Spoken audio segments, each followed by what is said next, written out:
Hello दोस्तों, कैसे हो आप सब लोग। आशा करती हूँ आप सब ठीक होंगे।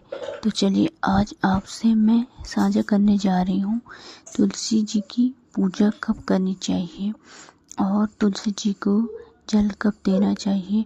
अगर तुलसी का पौधा खराब हो गया है तो उसको ठीक कैसे करें और तुलसी को जल देते टाइम, पूजा करते टाइम कौन सा मंत्र बोल है जिससे कि तुलसी माँ खिली खिली रहे। अगर तुलसी माँ का पौधा मुरझा गया है, सूख गया है, कीड़े लग गए हैं तो उसे ठीक कैसे करें, इसके बारे में हम आज आपको बताएंगे। और अगर घर में तुलसी का पौधा नहीं है, सूख गया है, तो उसके स्थान पर कहाँ पे हम या कैसे पूजा करें, इसके बारे में आप सभी को डिटेल से बताती हूँ मैं। तो चलिए आज जानते हैं इन उपायों के बारे में। जब भी आप तुलसी जी को जल दे रही हैं तो उसमें थोड़ी सी हल्दी और लाल रंग का पुष्प जरूर से डालें। और सबसे पहले आप तुलसी माता की जड़ में जल को डालें।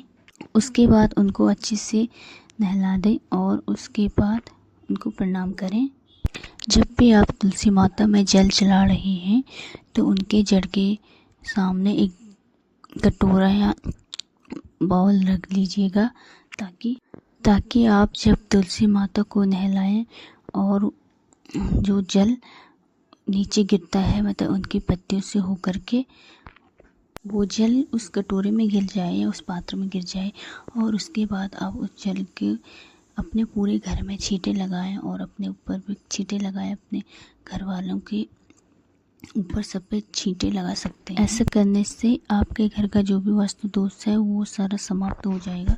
अगर आपके घर में कोई व्यक्ति बीमार है तो वो भी ठीक हो जाएंगे। कहते हैं अगर तुलसी माता पर स्पर्श कर उस जल का हम पूरे घर में छिड़काव करते हैं या खुद भी उसको पीते हैं तो हमारे घर से जो भी नेगेटिविटी है वो सारी दूर हो जाती है और रोग दोष दूर हो जाते हैं। कहते हैं कि जो तुलसी माता के जल को स्पर्श किए हुए जल को अपने घर में पूरे छींटे लगाता है या खुद पीता है तो उसको एक अश्वमेध यज्ञ के बराबर पुण्य की फल की प्राप्ति होती और नित्य देवदूत स्नान का फल प्राप्त होता है। जब भी आप तुलसी माता को जल चढ़ाती हैं या उनकी पूजा करती हैं तो उस टाइम आप तुलसी माता को यह मंत्र जरूर से सुनाएं। महाप्रसाद जननी सर्व सौभाग्य वर्धनी आदि व्याधि हरा नित्यम तुलसी माता नमस्तस्ते।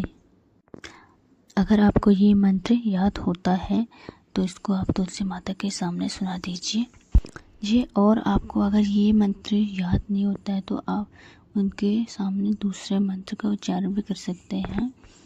विष्णु प्रिया नमस्तुभ्यम विष्णु प्रिया नमस्तुस्ते। इस प्रकार से आप तुलसी माता के सामने जल देते टाइम यह मंत्र बोल सकते हैं।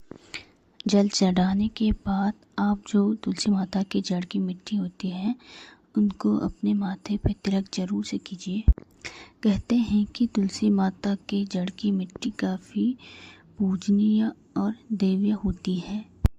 यदि कोई भी व्यक्ति उस मिट्टी का तिलक अपने माथे पर करता है तो कोई भी पाप हमारे शरीर में प्रवेश नहीं करते हैं, कोई रोग हमारे शरीर में नहीं लगते हैं। यदि कोई पाप और रोग है तो वो भी नष्ट हो जाते हैं। तो इस तरह से आप तुलसी माता में जरूर से जल चढ़ाएं। और अगर यदि आपके पास तुलसी माता जी नहीं है तो उस जगह आप लाल रंग का कोई भी कपड़ा लेकर उसकी ध्वजा बना लें।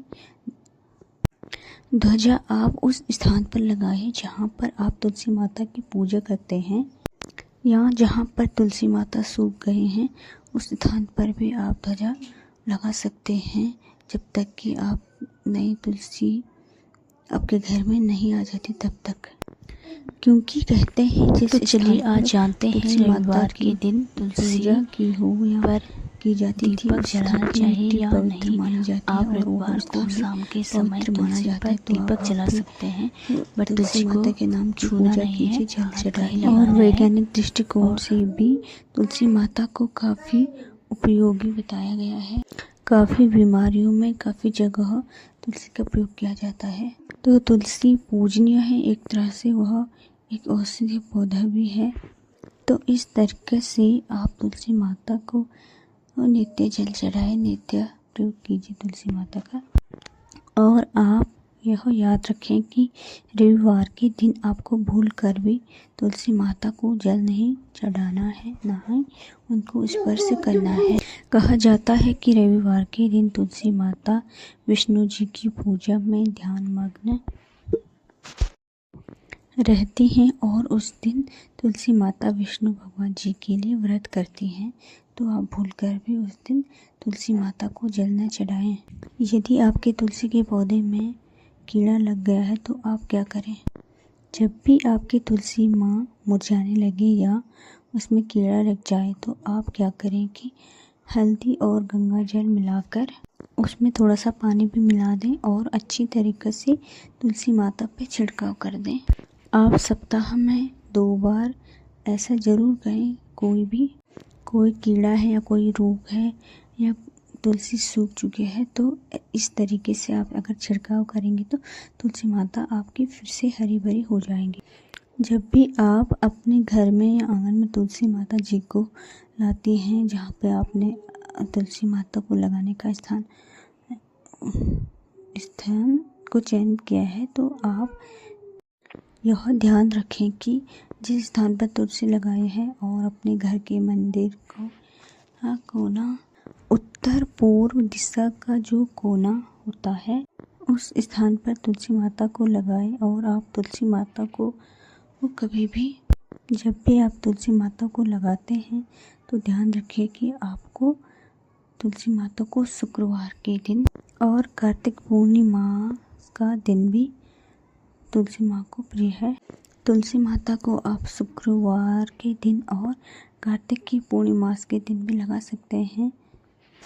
और इस तरह से आप तुलसी माता को अपने घर में लगाइए और उनकी पूजा कीजिए, नित्य पूजा कीजिए, जल चढ़ाइए। और आपको पूजा को करने के बाद ध्यान जरूर से रखना है कि आपको तुलसी माता की क्षमा याचना मांगनी है। अगर हमसे कोई गलती हो जाती है कहीं पे तो तुलसी माता हमें क्षमा कर देती हैं।